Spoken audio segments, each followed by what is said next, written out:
আল্লাহ একদিন আজরাইলকে জিজ্ঞেস করলেন, হে আজরাইল, বনি আদমের রূহগুলো তুমি কবজ করেছো, দায়িত্ব তোমার। হে আজরাইল, তুমি আমারে জানাও না ওই বনি আদমের মধ্যে কোন কোন রূহ কবজ করতে তোমার অনেক কষ্ট হয়েছিল। আজরাইল জানায়া দেয়, হে ও দয়ার মালিক, বনি আদমের মধ্যে দুইটা রূহ কবজ করতে আমার অনেক কষ্ট হয়েছে। কোন দুইটা রূহ? বলে এক নম্বরে এক আল্লাহর বান্দি মহিলা, বিশাল এক সমুদ্রের মধ্যে জাহাজটা প্লাবনের মধ্যে পড়িয়া যখনই ডুবিয়া যাবে, ওই হালাতে সবাই ডুবিয়া গেল। এক প্রেগনেন্ট মহিলা, গর্ভবতী মহিলা কাঠের মধ্যে বসা, একটু পরেই এই মহিলা একটা বাচ্চা প্রসব করবে। তোমার কুদরতের কারিশমা, ওই কাঠের উপরে আল্লাহর বান্দির একটু পরে প্রসব হয়ে গেল। সন্তানটা দুনিয়ার মধ্যে ওই কাষ্ঠের উপরে যখন দুনিয়াতে আসলো, তখনই তোমার অর্ডার হয়ে গেল, হে আজরাইল যাও এই বান্দির রূহটাকে কবজ করে তুমি নিয়ে চলে আসো। আমি যখন ওই কাঠের উপরে ঝুলন্ত ওই মহিলার রূহটাকে কবজ করার জন্য যখন আমি চলে গেলাম, আমার মনের মধ্যে অনেক কষ্ট ওই সময়ে লেগেছিল। কারণ কি আল্লাহ জানেন না? কারণ হলো এই কাঠের মধ্যে যে এই বান্দি সন্তানটা, ওই সন্তানের কি উপায় হবে, কই যাবে? কারণ দুনিয়াতে তার মা থাকবে না। মা ছাড়া সন্তানেরা যেই পরিমাণ পাগল পারা হয়ে যাবে, হে বান্দারা ওই হসপিটালের বেডের মধ্যে গিয়া দেখবেন ওই জায়গার মধ্যে কত মায়েরা ডেলিভারির সময় দুনিয়া থেকে বিদায় নিয়ে চলে গেল। সন্তানেরা কত কষ্ট করে লালিত পালিত হয়ে গেল, কারণ দুনিয়াতে মা নাই। মা ছাড়া সন্তানটা দুনিয়াতে টিকে থাকতে পারে না। 70 বছরের ওই মুরব্বী নিজের মা হারাইয়া কান্দে, চোখের পানি ফালায়া ওই বাবা হারাইয়া কান্দে। কারণ বান্দা তো জানে আমার নাতি নাতনির অভাব নাই, এই দুনিয়াতে আমার ছেলের অভাব নাই, এই দুনিয়াতে আমি সব কিছু দুনিয়াতে পাইয়া গেলাম, এখন আমার কোনো কিছুর অভাব নাই। কিন্তু আমার মা ছাড়া আমার এতিম অবস্থা হয়ে যায়, আমার বাবা ছাড়া আমার এতিম অবস্থা হয়ে যায়। সন্তানটা বড় হয়ে গেল, এরপরেও মা ছাড়া চলতে পারে না। মা যার নাই, মনে হয় ঘরের মধ্যে কোনো একটা নাই।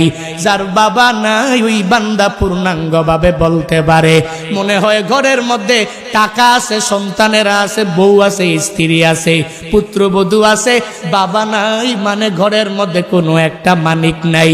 ওই যে মহিলাটা বাচ্চা প্রসব করলো, আজরাইল বলে আল্লাহ ওই মহিলার রূহটাকে কবজ করে আমি যখনই নিয়ে আসব, তখন মনে আমার অনেক কষ্ট লেগেছিল। কেন জানেননি? কারণ এই সন্তানের উপায় কি হবে এই চিন্তা ভাবনা করিয়া। কারণ আপনার আদেশ আমার মানাই লাগবে, কারণ আল্লাহর আদেশের উপরে অন্য কোনো কিছু করা যাবে না। আপনার আদেশ মানা লাগবে, নির্ধারিত টাইমের মধ্যে রূহ আমার কবজ করা লাগবে। কারণ আমি আপনার কমান্ড অনুযায়ী যেই সুন্দরভাবে চলাফেরা করি। আজরাইল তো কারো কাছ থেকে বান্দা অনুমতি নেয় না, শুধু নিয়েছেন নবীর কাছ থেকে।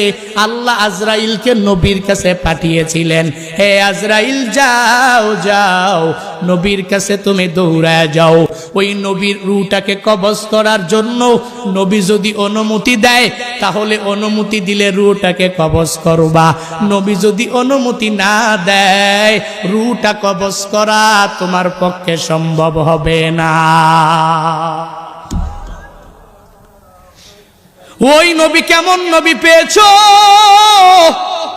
যেই নবীর রূহটাকে কবজ করার জন্য আল্লাহ আজরাইলকে পাঠাইলেন, আর বললেন নবী যদি অনুমতি দেয় তাহলে কবজ করবা, নবী যদি অনুমতি না দেয় তাহলে কবজ করতে পারবা না। আজরাইল নবীর কাছে আসলেন, আয়েশা বললেন, হ্যাঁ নবী আমার, আল্লাহ পাঠিয়েছেন, যদি অনুমতি দেন রূহটাকে কবজ করে আমি নিয়ে যাব, যদি অনুমতি না দেন আমি কবজ করব না।